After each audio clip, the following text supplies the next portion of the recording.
Slovakia's Prime Minister Robert Fico has threatened to cut financial support for more than 130,000 Ukrainian refugees as a dispute within Ukraine over Russian gas supplies escalates. On January 1st, Kyiv shut off a pipeline that for decades was used to supply Central Europe with Russian natural gas. Slovakia has been the main entry point, and the country now stands to lose millions of euros in transit fees.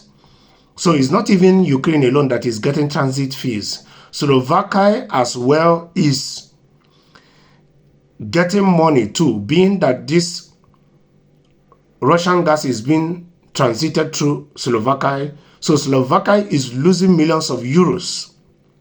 The UN's Refugee Agency estimated last month that there were 130,500 Ukrainian refugees in Slovakia out of 6,813,900 globally. Fico, who in December made a surprise visit to Moscow for talks with Russia's President Vladimir Putin, described Kyiv's move as sabotage. The Prime Minister of EU states said he would propose halting electricity exports to Ukraine and also sharply reduce financial support for Ukrainians who have found shelter in Slovakia.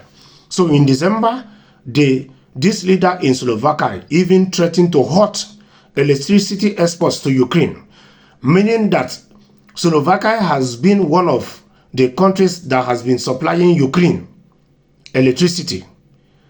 And now he is threatening further to reduce financial support that is being given to Ukrainian refugees. So you see, this is that thing I always say. When two elephants fight, it's always the grass that suffers it. Now, the leader in Slovakia is angry that the leader of Ukraine refused to extend this agreement.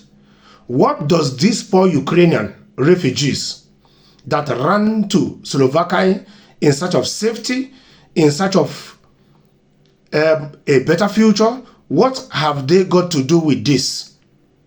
In a normal norm, they have nothing to do directly with that their leader took the decision to cut off this channel or halt this transition of Russian gas, of which Ukraine itself is losing 1 billion euros and Slovakia is losing millions of euros. And at the end of the day, the only thing that might affect the president of Ukraine and Ukraine itself is the cut-off of this electricity supply he is doing. But cutting the financial support to these Ukrainian refugees, this is against humanity. This is against every principles that this European Union stands for.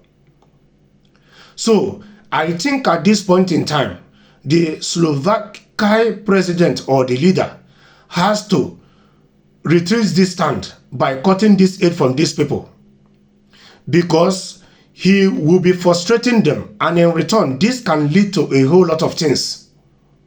I just hope that the leader in Slovakia will reconsider this stand of cutting this financial support at this point in time. Because some of these Ukrainian migrants that are receiving this support, some of them are still out of this support they are getting, supporting their families back home, who due to the war cannot go to their normal day-to-day activities to be able to get all the things they need, who are not able to work anymore to earn money.